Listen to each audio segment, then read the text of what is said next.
Hello, good evening and welcome. I'm really pleased you could join us for this update on the Renters' Rights Bill and everything that's going on that's going to impact landlords, specifically in West Oxfordshire, but also the wider bit. And I'm delighted to be joined this evening by the wonderful Joy and Katie, both of whom are absolute experts in their field, which is why I'm here to just ask the questions, and they're here to be intelligent and answer all sorts of important things. So without further ado, what we're going to cover this evening, as I say, is the legislation. I'll kick off with a very brief introduction into what's going on with the local West Oxfordshire housing market, but that'll be brief, and I'll just briefly cover sales and lettings. As I say, the only health tip really here is that this is still a live issue, and we'll cover that in a bit more detail. And so it is obviously subject to change, but it is moving very quickly through the Houses of Parliament.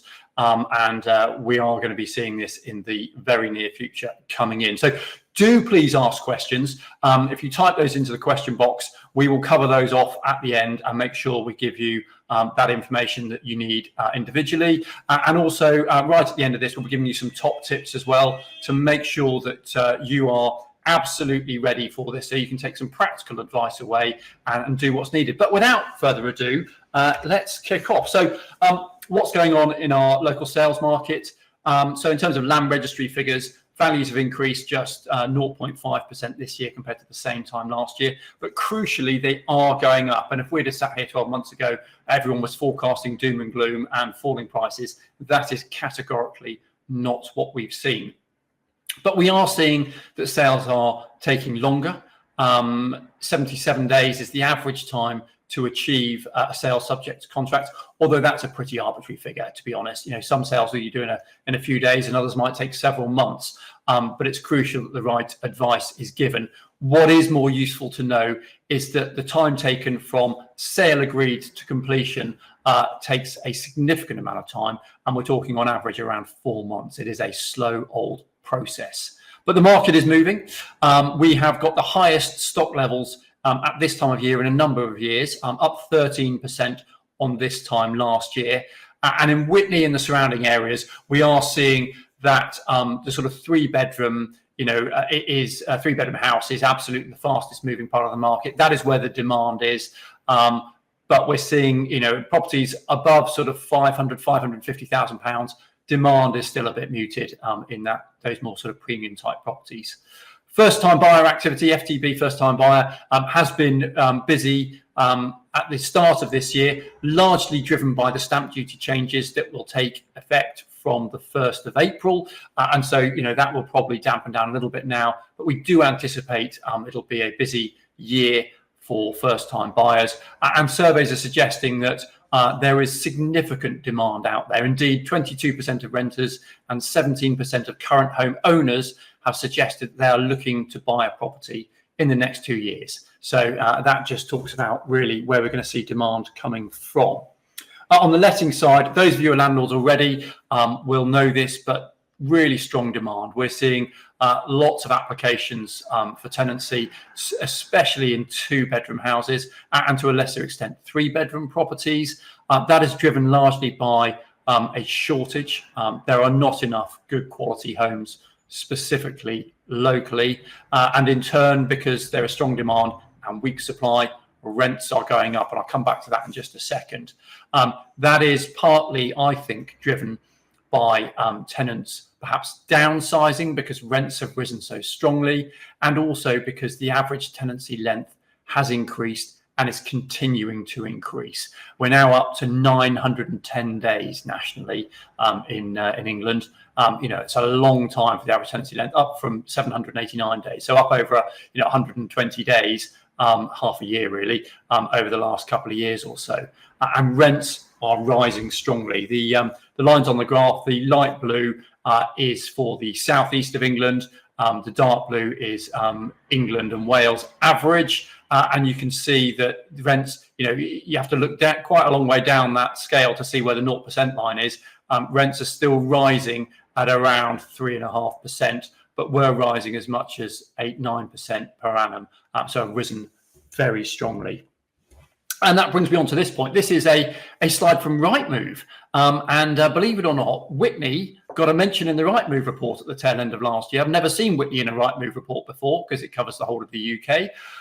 But it was the 6th highest place in the UK for rent rises at the tail end of last year at a whopping 18.8%. And that really just goes to underpin what I've said about what's been happening in the market. So we'll now get into the meat of it, but I thought it'd be useful to set that context in terms of what's going on with our local market. So first of all, I'm going to ask Katie to give us a bit of an update on what's happening with Section 21 notices. Yeah, perfect. So Section 21 notices will be no longer. So at the moment, that is how you would formally bring a tenancy to an end. To remove your tenant, you may not like them, you may wish to relet, you may wish to sell, move in yourself, all of that, that's how you do it. So they will no longer exist. You will still be able to serve notice on a tenant to remove them. But the three main reasons that you can now do that when the Renters' Rights Bill comes in is, one, if you wish to sell, so you'll still be able to get possession to do that. Two, if you or a family member, and I think the word family member is quite loose in this term at the moment, wish to move into the property. And the third is for rent arrears and antisocial behaviour, that's the word I'm looking for. So those three main reasons, you'll still be able to serve what we are now calling as Section 8. Joy's going to come on to the complexities of Section 8 later on. And at the moment, your tenancy agreement is an assured short hold tenancy, and that will transfer to an assured tenancy. So it'll be a 2-month rolling tenancy. And when this happens, it will be a really hard and fast rule. So the date that they give you, say, for instance, they say 1st of October, that is the deadline, and that from that day onwards you will have no more ASTs. The current one that you have will be non-existent, and other things that will be non-existent would be things like your break clauses. So at the moment you can write them in and you can write a 12-month tenancy, but when this comes into play, it won't be worth the paper it's written on, unfortunately. Brilliant, thanks Katie. And we did have some questions coming in advance. These are probably specific to people's circumstances, but I think worth sharing because they'll be valid for many people.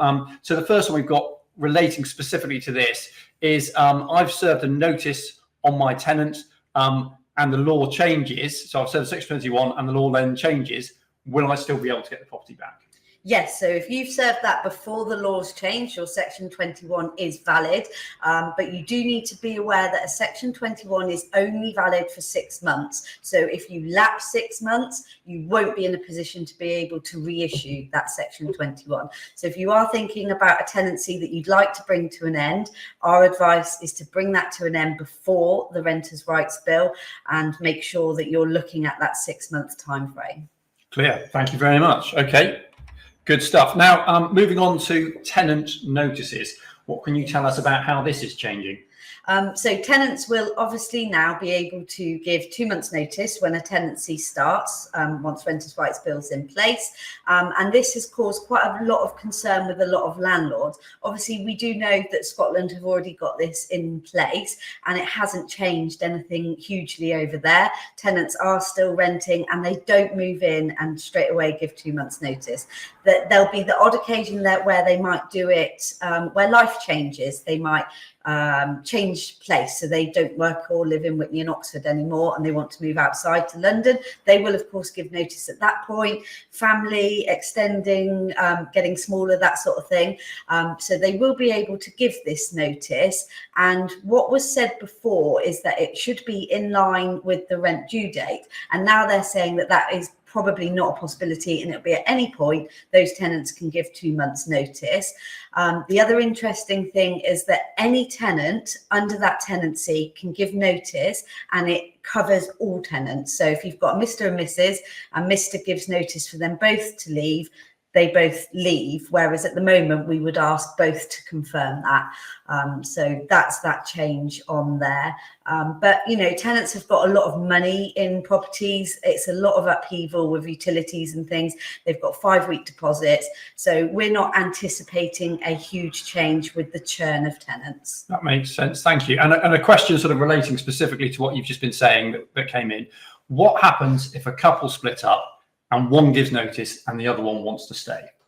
Okay, so with that, everything's possible. So what we would suggest is you re-reference the tenant that wishes to stay. Once they've passed, you issue a new assured tenancy, and you deal with it in that way. And there are complications that you need to think about with deposits. So whether the outgoing tenant pays their portion of the deposit to the staying tenant, or all deposit goes back and then new deposit is paid.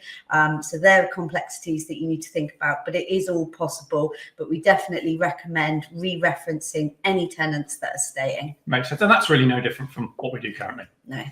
Brilliant. No, clear. Thank you. So moving on to landlords, and how are things changing with landlord notices? Because I think that's where there's more significant change. Yeah, I'm going to talk about those, Brendan.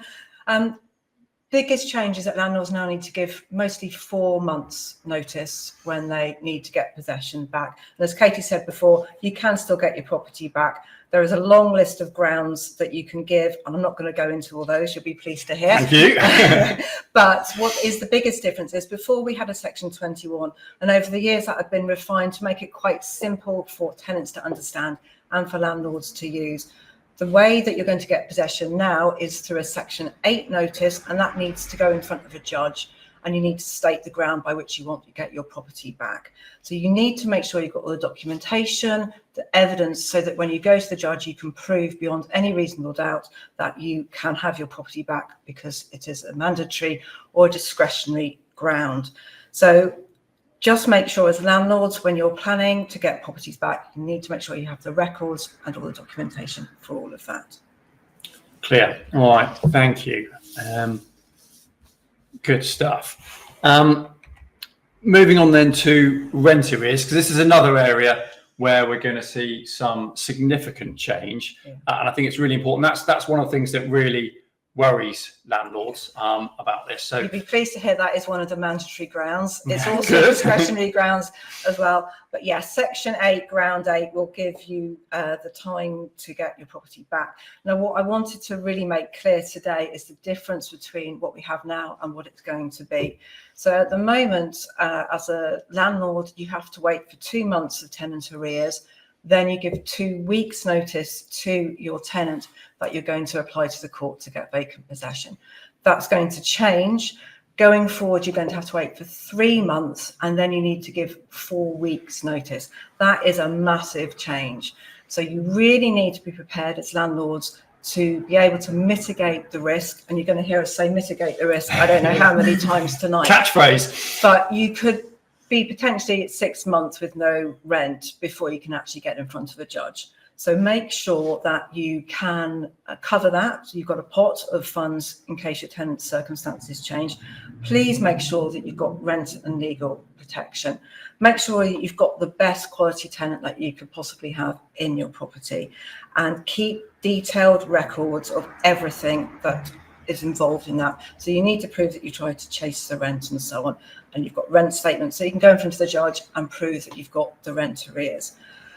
What I would also say is that the tenant could, at the last minute, pay some rent. They will then no longer be 3 months in arrears. So they could potentially play the game. So as a landlord, you've got to be absolutely sure, which is why we say if you don't have rent and legal protection, you really are running a risk that you don't need to have. Yeah, and I think it's really important to highlight there that with the big portfolio that we've got of over 400 properties, Joy can count on less than one hand how many tenants that we have in arrears. So the quality of tenant that we choose to pick and put into our rented properties is above none other. And that's the emphasis here, is making sure that your tenant is the best out there. There's hundreds of tenants, and if you've got a lovely property and you've looked after it well and it presents well, you should be having the very top quality tenant. And I think we've got some hot off the press news, haven't we, about rent and legal cover. Yeah. So we are just at the moment dealing with it, and it is very new to us, but we will be bringing a new rent and legal policy in place where if your tenant is currently, right this day, not in arrears, don't worry about the history of it, but today, not in arrears, you will be able to put this policy in place. So there's going to be huge demand for this over the next couple of years. We have had a huge uptake in the last 12 months, maybe about 50-60% more policies than we've ever had before. But this new policy is going to be a Parker's policy that we can do, and it's very different with it having no rent arrears history being taken into consideration. And what we would say on these as well is the cost of these are going to go hugely through the roof, because these companies are going to have so many claims come through in the next 12, 24, 36 months, and they're going to need to be able to mitigate their risk as well. So if you've got a policy or you're thinking about getting a policy, try and get it in a fixed term, a fixed 12-month contract, and get that in place. It is literally like car insurance. The policy that we've got at the moment that we've been doing through Landlord is less than £1 a day, so less than your coffee, and you're fully insured. It covers legal expenses and the rent, and Joy does all the correct timelines with regards to rent arrears, letters, texts, phone calls, chasing, and we've used it and we've won in court. So it's a definite you've got to do. Good advice there. Yeah, I think the key headline from what Joy said there is that the penalty going from the old or current system to the new one is that 2 months arrears, 14 days notice, and that's going to 3 months arrears and 4 weeks notice. Doesn't take the brains of an archbishop to see that insurers are going to see that they are having to cover a larger period of rent arrears. And let's be honest, now that everything has to go through the courts are going to get even busier. And we know that they've got a backlog at the moment. So, I suspect that those premiums are going to go up. So they are, those in the office who are landlords have it. That probably tells you all that you need to know. Question that's come in on this bit is, I've had the same tenant for the last 5 years. Is it still possible to take out rent and legal cover? They have mostly paid the rent on time, but not always. I think we sort of answered that, but just very quickly, Katie. Yeah, with the new policy that we'll be bringing out, absolutely. With the current policy with Landlord, you do have to have 6 months worth of no rent arrears. But, their circumstances may have changed. So you might be able to re-reference your tenant. And then once you've got good references, you can put the policy in place. So there's a way somehow or another to have a policy. Give us a call, have a chat. We can probably talk you through. We've seen every scenario, so we can usually help. Well, hopefully everyone, still get surprised every now and then. So possession to sell. This is something landlords really do get concerned about. Actually, what is the exit plan from being a landlord? How many years down the road that may be? The good news is, in big handfuls, there's not a huge amount of change. There'll be a new ground 1A, for landlords that wish to sell their property.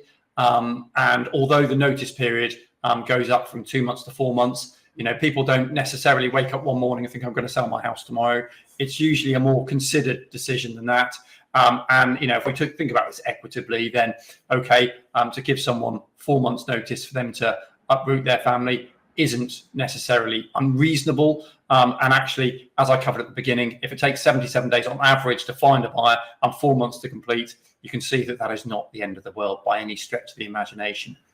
The crucial thing is, for new tenancies under the new regime, then there'll be a 12-month exclusion period, occupation period, for which you can't enact this. But that is from the start of the original tenancy. So if you've got a tenant now, and this act then comes into being in autumn or whenever it's going to be, we don't know yet, then actually the clock started ticking from the beginning of the tenancy, not from the date in which it becomes law. So that's crucial. And there are, like all things, penalties if you get this wrong. If you market a property when it's within a restricted period, i.e. you've given notice to a tenant and evicted them, you have to leave that property vacant. If you decide to remarket the property in that time, then the initial penalty is £7,000. And like everything under the Renters' Rights Bill, multiple offences go up to £30,000. So, and that restricted period I'm talking about starts from the notice period. So, again, there's some new bits and pieces around it, but it's not overly onerous or difficult. And again, just speak to the experts if you're unsure. But the thing is, to make sure that you plan a sale, obviously to get the best outcome for everybody and to stop things getting too traumatic. So, look, if you are thinking about going down this route, then just give us a bell and we'll be able to go through that with you. Can I just say though as well, you don't necessarily have to give notice to your tenant if you want to sell. If you're selling to an investor, you want to keep your tenant. Good point. Yeah, absolutely. That's brilliant for everybody. So it is absolutely, and we can talk about a little bit more about that in a couple of slides' time, Joy. But you're absolutely right. That is bang on. Actually, gold standard is to be able to sell a property with a tenant in situ to another landlord, and things can continue seamlessly. That's really important. Looking at rent increases, obviously I shared with you the stats about Whitney earlier, but Katie, dealing with rent increases, this is going to change significantly. How's that going to work under the new regime? Yeah, so at the moment, as we are and as we function in Parkers, we do 12-month tenancies. And when you get to month 9, it's my job to start talking to the landlord and the tenant. So I'll go to the landlord and say, do you wish to carry on with your tenant? And then I'll let them know the market increase. And it's interesting to see on that slide, it's about 18%. I do find when I'm doing the renewals, it's between 18 and 25% increase. And just because that's the market value rent, that doesn't mean that you have to increase to that. So there's a lot of negotiation that goes on. If you've got a good tenant, you want to keep that tenant. They look after the property, they pay their rent, they are worth their weight in gold. So we want to keep them happy, but we need to make sure that the rent doesn't creep too low and the market value keeps going up and there's this big gap in the middle. So at the moment you would do at month 9, we discuss it and go from there. So when you have the Renters' Rights Bill come in and you go from an assured short hold tenancy to an assured tenancy, you will still have the right to increase your rent, and it will still be every 12 months like it is now. But because we won't be issuing a new tenancy agreement, it will be done with what we call a Section 13, which is a very formal notice which tells the tenant what the rent is at the moment and what we wish to put it up to. Now, luckily for my managed landlords, I take care of all of this because there are more hoops to jump through when this comes into play. We need to be able to prove what the market value rent is on that exact day that we increase that rent. So we've got various platforms that we show on Rightmove and other things, other platforms, what the market value rent is for that exact type of property, a 2-bed on Manor Road in Cogs. And we will need to save those reports and issue those to landlords to be able to prove that we did fairly increase that rent and we didn't go above and beyond market value. Tenants might then negotiate down, which is absolutely fine. And it happens and you keep a good tenant. So that'll be every 12 months we issue a Section 13 proving what the market value rent is, and that's how you will increase your rent. And I think it's really important to remember that the reason we have to gather all that market evidence is not necessarily to present it to the tenant, although that can be helpful. It's because the tenant can actually appeal against the Section 13 notice. It costs them, we think, probably nothing to do that, so they've almost got nothing to lose. And who they would appeal to is the FTT, the first tier tribunal. And they would then look at the evidence. They can gather their own evidence, or because they're going to be swamped, hopefully look at our evidence, which will support the case that we have presented, and determine whether or not that is fair market rent, and whether or not that rent increase that has been proposed under the Section 13 notice is valid and enforceable. And hopefully, as long as you've done your homework and you can present that case, then they will uphold the landlord/landlord agent's decision to increase the rent by that amount. But that's why we're creating that body of evidence and retaining it. It's not for comedy value. It's because we need to have that in case we're challenged. And that, unfortunately, it's just the way it goes with a lot of what we do. It's always about gathering evidence and making sure we have that in writing in case we need to fall back on it. Couple of questions here. Katie, you're still on the spot. What happens if a tenant doesn't agree with the rent increase? So we get that a little bit at the moment, and it's just education of a tenant. So a tenant might come back and say, well, hang on a minute, that's quite a large increase, and I don't think my property is worth that. And then I'll go back to them and explain, we'll have a look at the history where they may have only had one rent increase in the last 5 years. And the reason it's slightly bigger than what you're used to is because the gap between what you're paying and the market value rent. So then we start the negotiations, but we've got the proof to be able to say, we let one on the street next door to you last week and it went rent for £1,200 and we're asking you for £1,100. So, you know, it's about having that human conversation with your tenant. We want to keep good tenants and we don't want them to feel like anyone's the baddie, Parkers or the landlord, or we're getting money that we shouldn't be getting. We're just going up towards market value rent. So hopefully you can come to an agreeable solution that way. If not, the tenants may wish to use the first tier tribunal that you spoke about. And that's how we go on to that plan B, which hopefully we don't have to fall back on too often. And the other question in this sort of space is it a use it or lose it opportunity to increase the rent? Okay, so no, it's not a use it or lose it. I have some clients that decide not to increase their rent every year. They might do it every couple of years. The rule is you can only do it once every 12 months, but that's not to say you can't go 15 months, 18 months, 24 months. You can do it as often outside of 12 months as you wish, but you have to have the proof to be able to show that you aren't going above market value rent. Fair enough. Clear. Thank you. All right, what have we got next? Rent payment. This is Joy's specialist subject. Joy, tell us what's going on with this. This is rent in advance. This is really interesting. So, rent in advance. You can take 1 month's rent in advance, and that's it. So, for all you landlords who have tenants who pay 12 months up front or 6 months up front, that is not going to be possible anymore.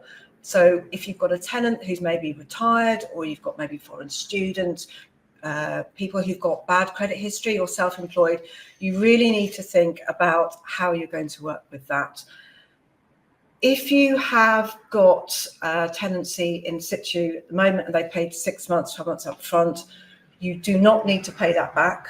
Okay. When the law changes, you can run to the end of that period and then you can use that. You won't be able to then you can't ask it for it again. Thank you very much. But I think that's the key bit there, isn't it? You're not allowed to ask for it. Yeah. So if your tenant came to you and said, I'd really like to pay you 12 months up front, you could say, yes, thank you very much, and you're fine.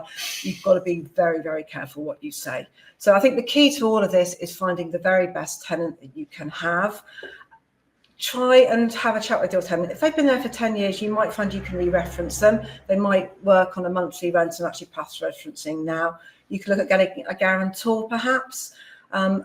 You could, if you're really worried about your tenant now and you know you've got this coming down the line, you could even ask them to leave the property and serve a Section 21 notice. You might decide you're happy to take the risk. They've been great tenants, and why not just run with it? The other option which is out there at the moment, and these are quite new products, tenants can actually take out their own insurance. We use or recommend a product called Rent Guarantor. The tenants are basically taking out their own rent and legal protection. That works quite well, and we think this is going to become quite a useful tool for tenants in this situation. Now, the big impact of this rent in advance is that currently, if we take an application for tenancy, we get the tenancy agreement signed and executed. The tenant then pays us the first month's rent. We then release them the keys and wish them on their way. Now, taking that 1 month rent in advance of the tenancy being executed now will be against the law.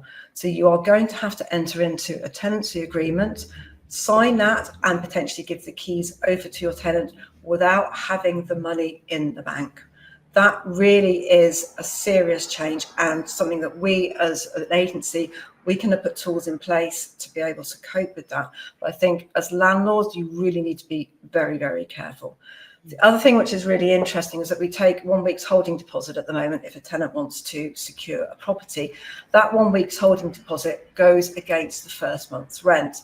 Now, the more astute amongst us will realise that that will also be an illegal payment. We will not be able to accept that. So we need to now put that against the security deposit and then take our 5 week security deposit. Again, those of us in the know will know that you can't hold a security deposit, for more than 28 days without lodging it with a scheme.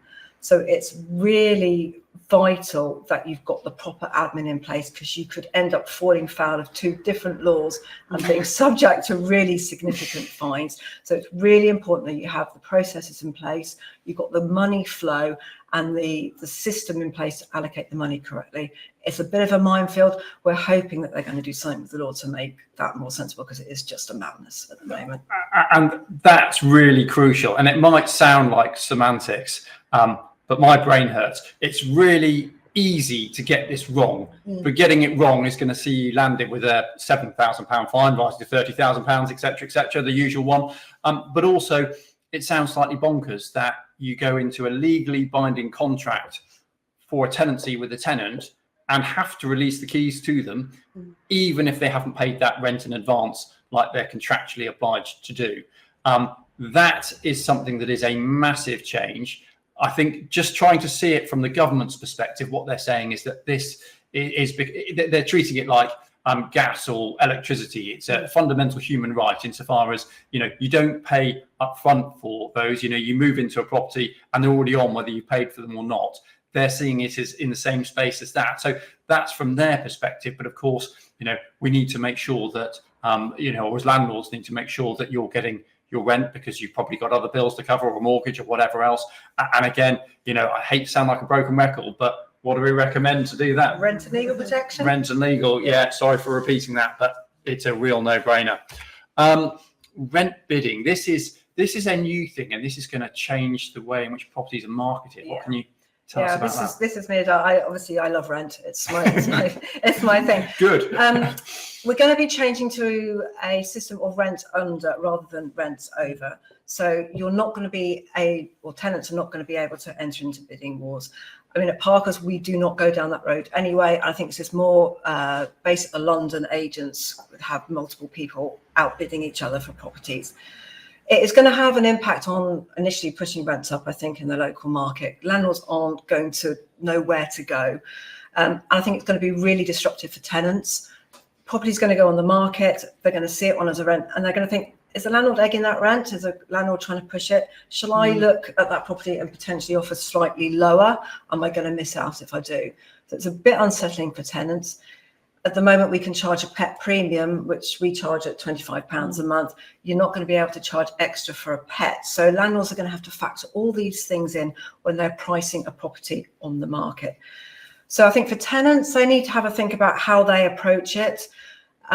We've seen actually quite interestingly, tenants sort of putting together little tenant passports. They've been saying, look, my name's Joy and I'm brilliant. I've got a dog called Pat and I'm going to look after your property. And I'm going to take out my own rent and legal protection just to make sure that I'm the very best tenant for you.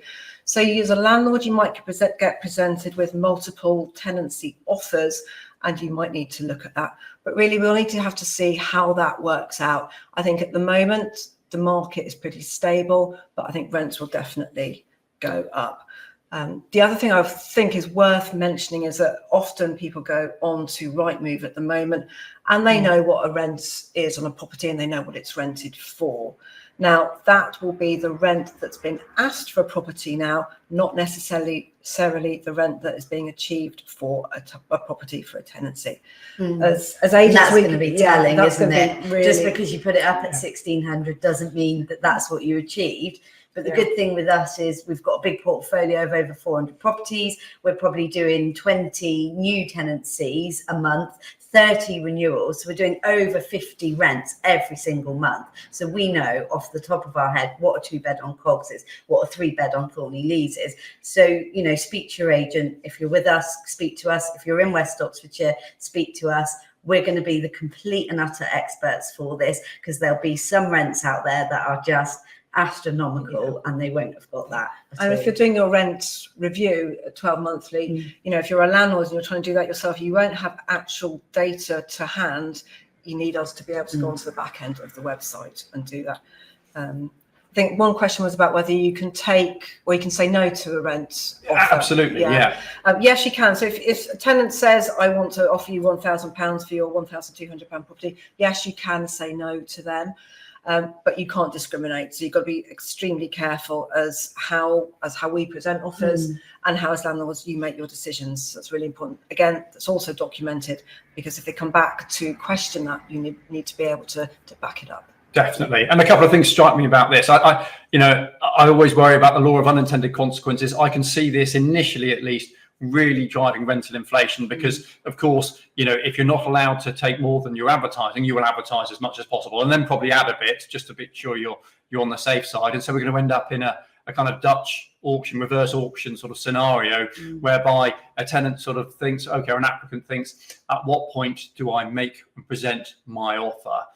So that is of a concern. But I guess putting my wider agency hat on, actually we're in the same sort of space as we are with selling properties now, and that you put an asking price and invariably people will offer below that. And so it is a familiar space, just not in rentals when you look at it like that. Now our next thing, we turn to our resident pet expert, Katie, to talk to us about all things furry. Yeah, not horses though, I'm afraid. So your average pet. So this worries quite a lot of landlords, and it's something that I really don't think landlords need to worry about. The same rule that I spoke about in our last webinar will apply. So if you've got a flat and the block management in your lease says that you're not allowed pets in that block of flats, that still remains. As a landlord, you have to adhere to block management rules. So there will instantly be a lot of places that have to adhere to that and are not allowed to accept pets.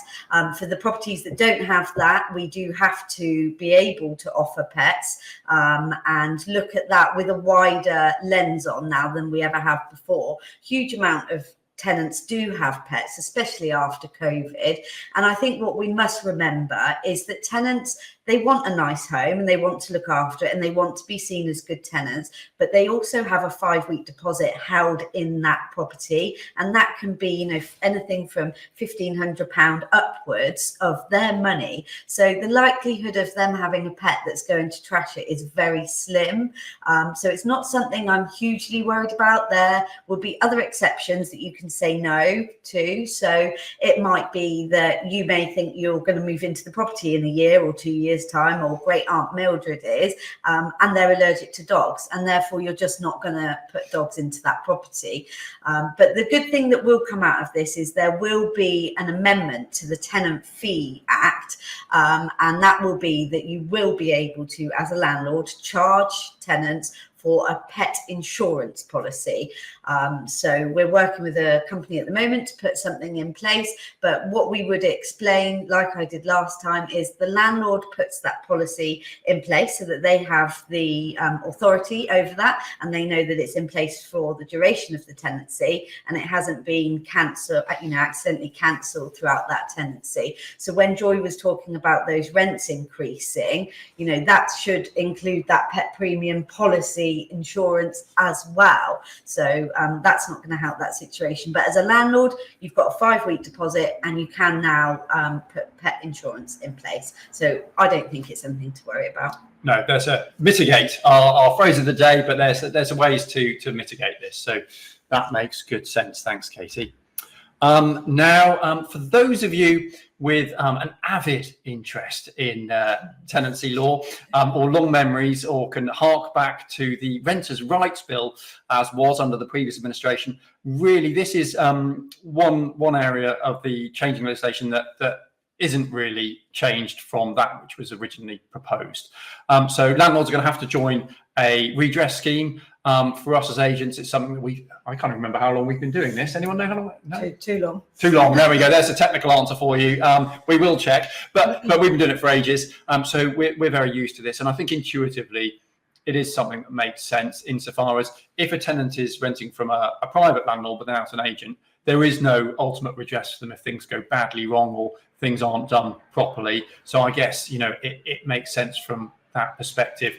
There might well be more than one scheme to do this, but inevitably there'll be a charge. Of course there will be, and you can get kicked out from the scheme if you don't adhere to the Ombudsman's ruling. So it's one to get right. But if you're a good landlord doing things properly, there's nothing to be worried about here other than another cost, I'm afraid. But we don't yet know how much that will be or who will be administering that scheme. But no real change from that which has been proposed for several years now. Not to be confused with the PRS database, which sounds similar but is in fact very different. It's another thing that you will have to adhere with. It's something that every property will have to be registered on with their own, like a number plate for a car, a UPRN, a unique property reference number. You already have one of these on the land registry, but essentially you'll be able to hang your energy performance certificate and your electrical installation condition report and your gas safety check and all that underneath that, so a tenant can see when they're looking at a property that yes, it is compliant and it ticks all the boxes and it's going to be safe to inhabit. So without being on there, then you won't be able to market the property for rent.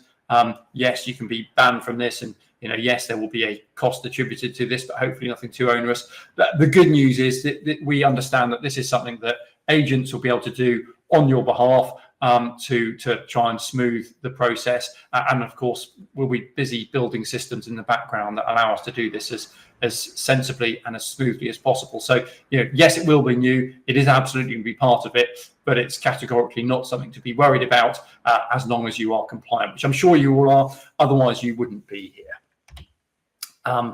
Scary word. Scary Katie, tell us about this. Yeah, fines, my favourite thing. So obviously, with all of the PRS database in place, it's going to be really easy for enforcement to happen. So councils are going to put some money into this because it's going to be easy money that they get back. You'll be able to log straight onto that database and see, right, this Mr. Landlord is not compliant, doesn't have a gas safety. So the first offence fine is £7,000, and then after that it's £30,000.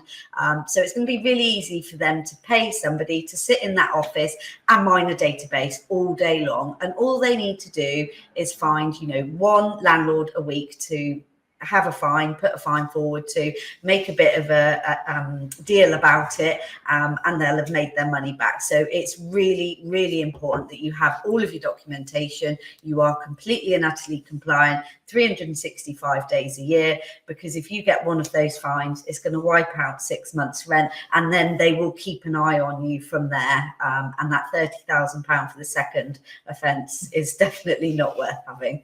Never mind the landlords. I'm scared looking at that slide. Look, they can enter an agency without a warrant. But there we go. Yeah. So watch this space, folks. But yes, they won't have to leave their desks to issue a fine. It's a brave new world. Property standards. Right. Okay, so this is Joy with the EPCs, isn't it? The huge changes. I'll kick off. EPCs, I think this is something also that landlords are really quite concerned about. The government's still keen to bring in a level C, a minimum rating of a C for EPCs. We're thinking it's going to be 2028 for current tenancies, 2030 for new tenancies. What is not so clear is the matrix or the measurements they're using to bring this or do the calculations for your EPC. So what we're suggesting at the moment is landlords have a look at your EPC and check what rating you are currently and when it expires. Do some low-level cost work. So if you can do insulation, cavity walls, light bulbs, that sort of thing, do that now whilst you can. And then if you are expecting to have to do some more significant work, if your rating is lower than a C, put some money on one side. There's no point in putting in a fancy new boiler now and then they change the matrix and that boiler is not going to help you with the EPC rating. So please look at the EPC that you've got at the moment. It will give you some good advice of what to do. Put some money on one side and then look at making those changes when you need to. Yeah, and I think it's important to say about the EPCs, we were talking about this earlier, that it'll be for new EPCs. So if you've got an EPC at the moment, and everybody knows EPCs last 10 years, if you've got one and you've got 9 more years, you're going to have 9 years breathing space on that. So put a little bit of rent each year to one side, because you might have to do new windows, new boilers, things like that. Or if you're one of the more clever landlords around us, EPCs cost less than £100 to have a new one done, and that will last 10 years and you'll have 10 years breathing space. So you didn't hear it here, but the EPCs are a good thing to do. And when you look at your EPCs, it will tell you which rating you are, A, B, C, D, and so on. But it also has a little code in there. So it'll be like 52 to 68. And you might be a 53 or a 54. And if you just got 2 more points, you'd go up a bracket. And those 2 points could be as little as you said, the light bulbs. So there's a lot of work that goes into EPCs. But if you've got a new one in place, you've got 10 years breathing room. But as we have at the moment, there will be an exemptions register. There will be a minimum spend. There will be some help for some of this work. We don't have any of that detail yet. So I think the thing at the moment is to sort of, as Katie rightly suggested, put some money to one side and theatrical wink. You know, if you are a low C at the moment, get a new 10-year certificate, because the old certificates will still be valid for the new regime. So just plan ahead.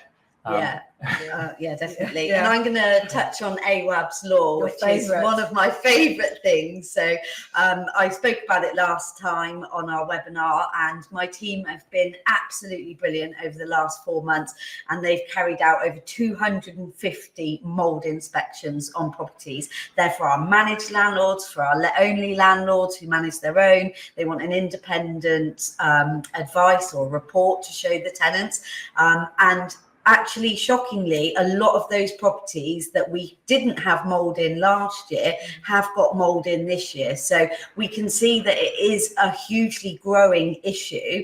And also we can see that the tenants don't have the education. I've still got tenants wiping mould down with bleach. And for anyone that knows mould like I do, it makes it grow back faster. It's the worst thing to do.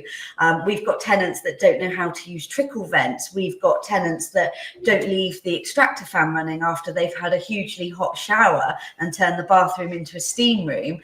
It's unbelievable what you see. And then we'll say to them, you know, why haven't you reported this? Mould's not good for your health, and we don't need the property to have mould. We need to look after you and the property, and you need to let us know about these things.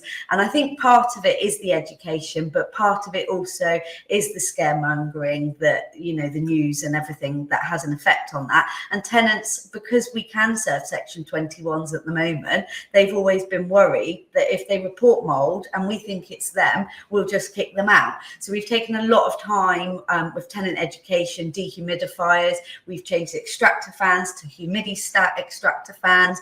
We've retrospectively fit trickle vents in loads of windows recently, particularly across Thorny Leeds, which a lot of landlords didn't realise you could do for very minimal expense. So, you know, AWAB's law is there to really tighten the purse strings of this and make sure that landlords don't any longer just say, look, it's your tenant lifestyle and I'm not dealing with it. You have to be seen to be dealing with it. You have to be seen to document it. So we document the visit. We take a mould and damp meter with us. We take the readings. We document the contractor's visit, the contractor's advice, document what we've told the tenant. And most of all, it's about the education of all parties, landlords and tenants, and to get to the right place where there isn't mould anymore. And it can be the smallest change, and you know, then the tenant's much happier, no mould, and you're the right side of the law and ready for AWAB's law to come in. Yeah. Beautiful. I forgot to say one thing about the EPCs. There's a government consultation at the moment. So if you are a landlord and you've got a really strong comment, or you want to, excuse me, let the government know what you think about the EPCs, there is, if you Google government, I think, consultation, minimum energy efficiency standards, you can go on and put your information on there. We're encouraging as many landlords as possible to do that. So please, if you can do that, that would really help. Yeah, I think it's on until May, isn't it, Joy? Yeah. So that's something to do. But now, the moment you've all been waiting for, what can you proactively do now to make sure that you are ready and as compliant as you can possibly be ahead of these new regulations coming in? Okay, we'll quickly run down because I noticed we're running out of time. So we're going to quickly run through these. So review your current tenancy terms. Are you on a current fixed term tenancy? Is it the most recent one that you can possibly have? Look at your rents. Look at your rents. Are you on market rent? If you're not, you need to do something about that now. Please, please, please set up rent and legal protection. If you do one thing after today, it's that.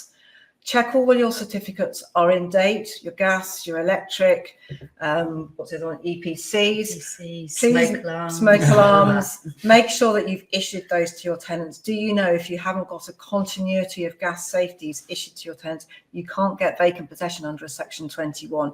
So you really need to have all of that in place.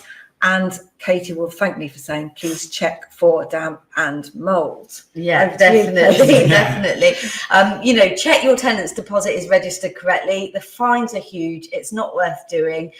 Just get it done correctly. If it isn't done correctly, please reach out to myself or Joy. There are ways to fix these things, paying deposits back and starting again. So we can help you deal with any of that. Check your tenant's right to rent status. The fine is £10,000 per adult that you don't hold the right to rent status for. Remember, if they've got a visa, when that visa expires, you need to make a calendar note of that, and you need to then ask the tenant for the next documentation. It is a landlord's responsibility. Just saying I didn't know will not wash anymore. Review your current mortgage deal. So Brendan touched on interest rates going down, hopefully the right way.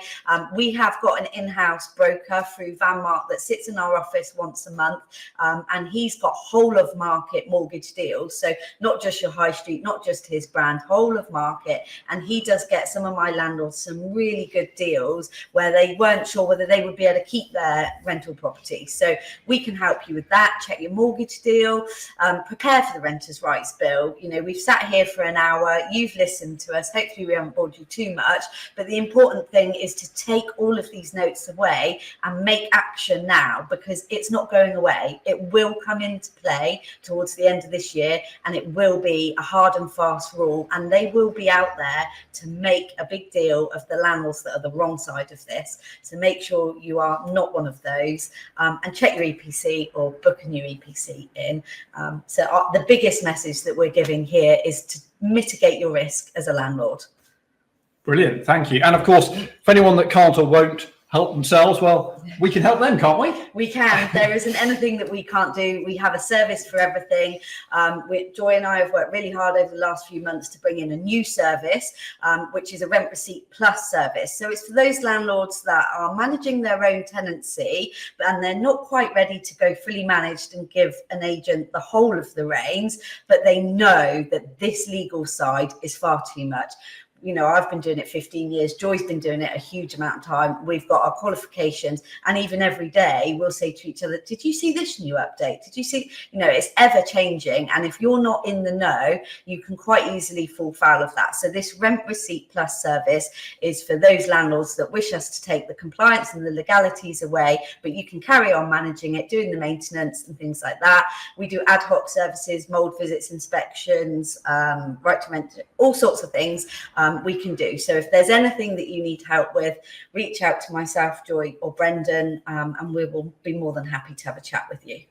Thank you. Right, you'll be pleased to hear we're coming towards the end now, and I can see we've had some more questions in during this, which we'll come on to shortly.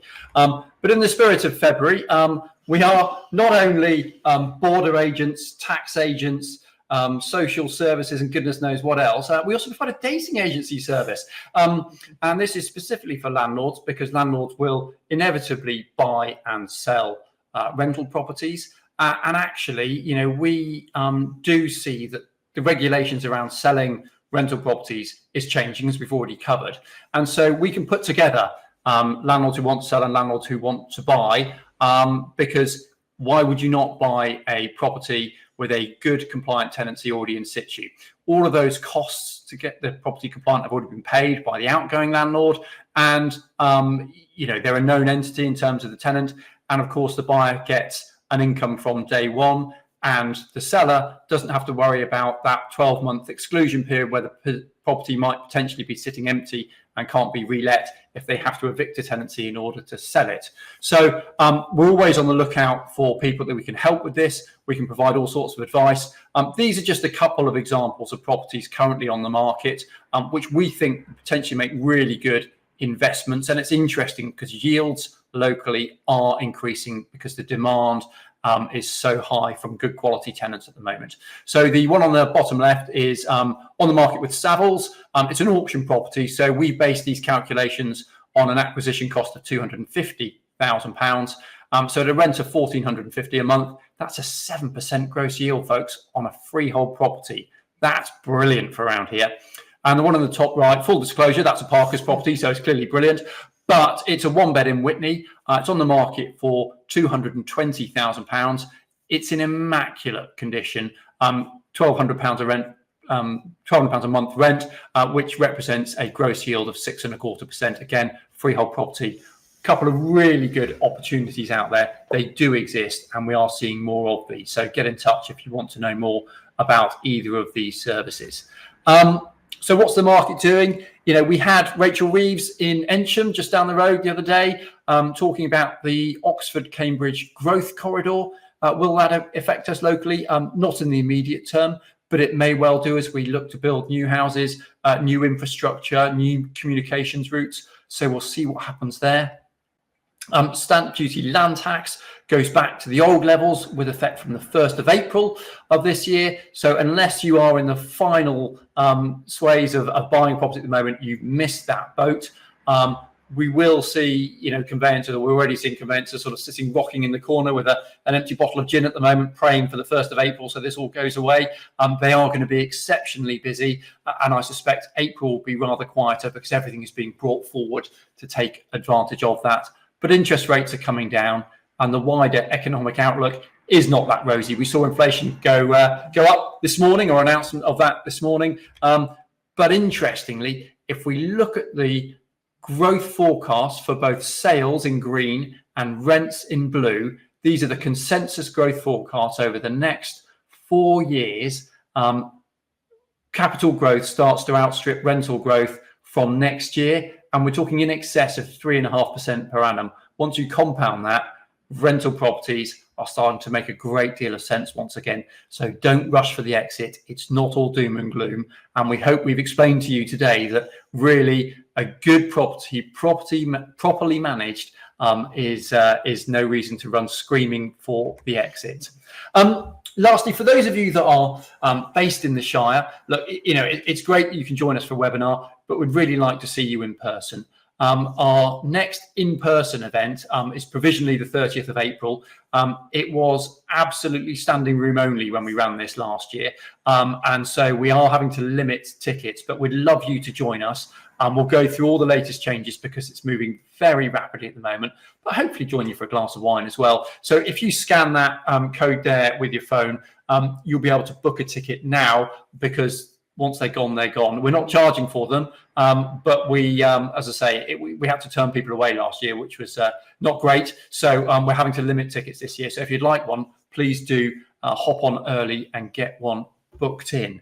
But that is it. Apart from questions, we answered all the questions that came in advance of this as we went through, but I can see we've got a few that have come in whilst we've been on air. So let me see if I can run the technology and share these with you and see what we've got. But the first one, what records and documentations would you need to show a judge under Section 8? Depends what ground you're going for. I'd say that's a bit vague. I think this is when we were talking about Section 13s.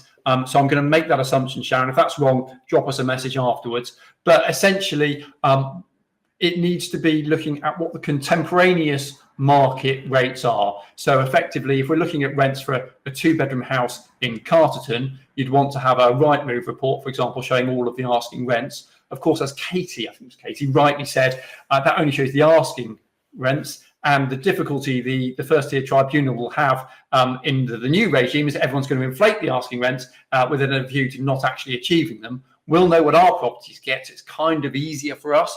But as a landlord doing it, that's the best that you can rely on, I think. I hope I've answered that, or that we've answered that, but that's probably the best answer that we can give at this stage. Next one. Can I get your rental legal cover even though you don't manage my properties, but we did find the tenant? I think I might be best placed to answer that one again, unfortunately. Go on, one point. Sharon, the short answer is, so this new policy that we started talking about is absolutely hot off the press. Sort of is the answer. I appreciate I'm sitting on the fence. You will be able to take advantage of that policy, not through us, but through the insurer that we get the policy through, and we can put you in touch with them. That is the short, but hopefully understandable answer. But we can pick up with you after this, as long as they don't not in arrears when you take it out. But it's a brilliant policy. Right, what have we got next?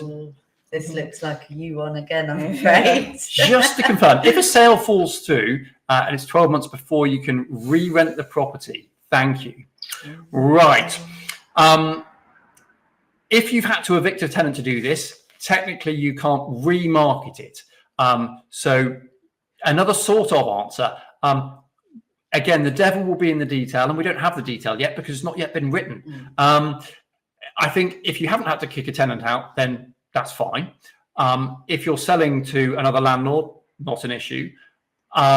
If you don't have to remarket the tenant, and a good agent can find you a tenant without remarketing the property, that might be okay, but we await to see it. But the black and white answer is you're correct. If it falls through, there might be a dispensation if someone challenges it in court, but this is all live, and that's the best answer I can give you at this stage, I'm afraid, Dan. So, yeah. Right, who have we got next? What have we got here? Would Parkers handle Section 13 on behalf of landlord for an unmanaged property? I'm gonna put Katie on the spot for that one. That's a you question. I need a break. Yeah, I mean, we're open to talking to tenant find only self-managing landlords, and as long as we feel that it's the correct advice, you're not going above and beyond market value rent. There are services that we provide at the moment. The same for currently serving Section 21s and things. But as always, a cost does come with that because they are going to be really legal documents, and you are going to want an ALA qualified agent like myself or Joy to give you the right advice and put our name to that documentation. So everything's a possibility. Have a chat with us, and we're more than happy to help. And of course, the thing that horrifies me as the business owner is that everything that we do comes with a liability. So we'll do it properly. But yes, I hope that answers that one for you, Claire. Another one from Claire. There we go. What have we got here? So tenants still pay a deposit, but not rent in advance. When would the rent be due in that case? A month after they move in? Thankfully not, but I'm going to defer to Joy because she's been quiet. Yeah, I don't know. I mean, at some little tiny window between them signing the agreement and coming into the office, we're hoping that you have cleared funds, and it's all about the cleared funds. We're hoping that there's going to be some direction on that. But generally, what we're hoping to have is that they'll have the tenancy executed. The funds will then be requested. They'll come through quickly, and then we'll be able to release the key. Then they'll pay the next one. That'll be for that first month, and then they'll pay monthly going forward. But it does seem a bit bonkers. And of course, if you mitigate with rental legal policy, then you don't have to worry too much. There we go, Claire. Right, what have we got next? So Sharon has asked, I currently charge for a pet. When this comes in, will I have to drop that charge off the rent? Katie, our pet specialist. Yeah, so no, you won't have to drop it off the rent. But again, we're going to need to be making sure that you're not asking rent that's above market value. So if you've always stayed around or just under market value, you won't distinguish between the two this time. So you were, say, taking £1,000 rent and £25 pet, which came to 1025. You will just lump it in now. So it'll be 1025 is the rent. And as Joy said, you may well get a tenant that offers you less because they will understand they don't have a pet and they don't have to have that insurance. You don't have to pay for that. And so it'll work in that way. But yeah, you won't be able to charge for it separately. It'll need to be inclusive and not above market value rent. Yeah, and just to be clear, existing tenancy, no issues. New tenancy, when it comes to relet, then you factor that in. But the Tenant Fees Act will be amended to allow a pet insurance policy to be charged for. So as you already allow a pet, then nothing too much to worry about. Actually, you should be better protected under this new legislation. Right, what have we got here? Who will police housing associations and council? Oh, don't get me started. Yes, different laws apply to them. They are the reason that AWAB's law has largely come in. That's a political answer. As this is being recorded, I'm going to stop now, Claire. Do phone me later. Right. Thanks, Greg. Really appreciate that. That's much appreciated. Here. Awesome, lovely. I know, thank you. Yeah, we'll take a thank you. Thanks, Suzanne. That's brilliant. Yeah, lots of changes ahead, but don't panic. It's all under control. There we go. Right. Anthony, currently, what is the earliest likely implementation? Really good question. Yeah, we didn't answer that earlier. Sorry. We think this is racing through. It's in the consultation stage of the House of Lords at the moment, having raced through the Commons. We think potentially mid-spring for actually coming in. There will hopefully, probably, inevitably, pick one as appropriate, be a phased implementation, but it's not going to be the wonderful 6 months notice that we had, like the Tenant Fees Act or something like that. It's probably going to be sort of 2 or 3 months at best. So best guess, best educated guess at the moment is, you know, we're talking probably early autumn for this to actually hit us. We are ready and we're preparing for it. By then. And we do have a man on the inside. The Lettings Industry Council are sort of a franchisor. We're a franchise business, does have a seat at the very top table. I was about to say advising government, but that sounds more grand than it is. That gets to talk at them and be ignored. But we do get a little bit of a feel for what's going on through that forum. What have we got here? Sharon says, thank you for the great. Thank you, Sharon. Cheers. Please be in touch. Absolutely. Lastly, another. Oh no, it's not. They're still coming in. Dan, thank you. Yeah, glad you could join us. Thanks very much. And Kathy asking about the link. Oh, yeah. So brilliant. We will be sending this out to all of you some point tomorrow morning once you've had the time to download however many megabytes this is and send it out to you on a link. But thank you all for joining us. We hope you've found it informative. I'm glad there were some probing questions. I hope we passed. But if we didn't, do get back to us and we'll endeavour to do better. Thank you. Thank you. Thank you. And see you soon. Cheers. Bye-bye.